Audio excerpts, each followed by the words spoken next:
গতকাল দিদির বাড়ি থেকে ফেরার পথে দমদমে এই ফুলগুলো পাওয়া যাচ্ছে। তোমরা কি কেউ বলতে পারবে এই ফুলগুলোর নাম কি? এই ফুলগুলোর নাম হলো বকফুল।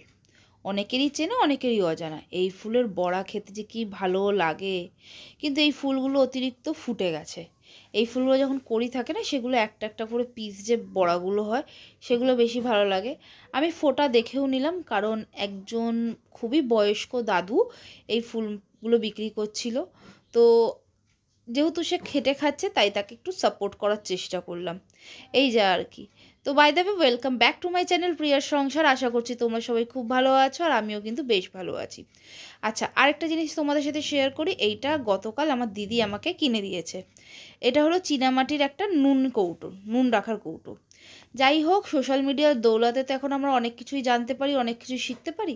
তো সেখান থেকেই জানলাম যে নুন নাকি বলে প্লাস্টিকের কৌটোতে রাখতে নেই, প্লাস্টিক বা স্টিলের কৌটোতে রাখতে নেই। তো সেই জন্যই আমি দিদিকে বলেছিলাম যে আমাকে এটা একটা কিনে দিতে। তো দিদি আমাকে সেটাই কিনে দিয়েছে। রঙটা কেমন হয়েছে এটা কিন্তু অতি অবশ্যই আমাকে কমেন্ট করে জানিও। তো আজকে থেকে এইটা আমার কিচেনে নতুন অ্যাড হলো।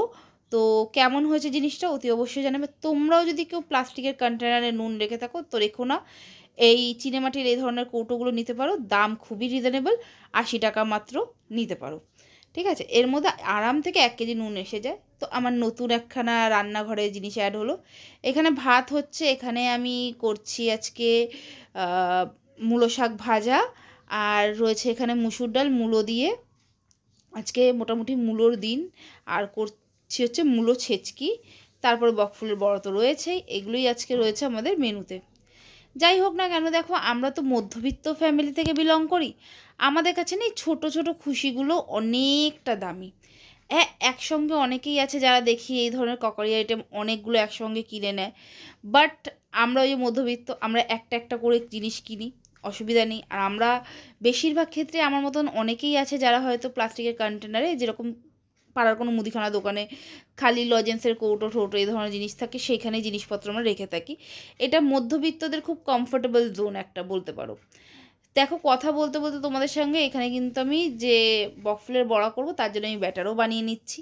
আজকে তেমন কিছুই নয়, ভিডিওতে অনেক দিন কোনো লং ভিডিও দেওয়া হয় না, তাই যেটুকু যা করছি সেটাই তোমাদের সাথে শেয়ার করছি। যদি আমার চ্যানেলে নতুন হয়ে থাকো, প্লিজ আমার চ্যানেলটা সাবস্ক্রাইব করে নিও। আর যদি ভিডিওগুলো ভালো লাগে, লাইক করতে পারো, কমেন্ট করে বলতে পারো যে কোথাও কোনো ভুল হচ্ছে নাকি কি হচ্ছে। ও সাথে আজকে কিন্তু ধনেপাতার চাটনিও রয়েছে, যেটা আমি শিলপাটায় বেটেছি। আমার খুব ভালো লাগে শিলনোড়ায় বাটা ধনেপাতার চাটনি। আর এই সিজনটাতে তো ধনেপাতার চাটনি ও জাস্ট ওয়াও লাগে। যাই হোক, ধনেপাতার মধ্যে আমি দিয়ে দিচ্ছি একটু পরিমাণ মতো নুন, চিনি, এই সমস্ত জিনিসই, আর একটু লেবুর রস দিয়ে প্লেন ধনেপাতার চাটনি দারুণ লাগে খেতে। শীতকালে দুপুর বলো বা রাত্রেবেলা রুটির সাথে বলো, জাস্ট জমে যায় বিষয়টা। তো তোমরা দুপুরে আজকে কে কী খেলে সেটা অতি অবশ্যই কিন্তু আমাকে কমেন্ট করবে। নাও, পরিষ্কার পরিচ্ছন্ন করার পালা। তারপর তোমাদেরকে দেখাচ্ছি যে আজকের মেনুতে ফাইনালি কী কী বানিয়েছি। তোমরা সকলেই ভালো থাকবে, সুস্থ থাকবে, এটাই আশা করব ভগবানের কাছে।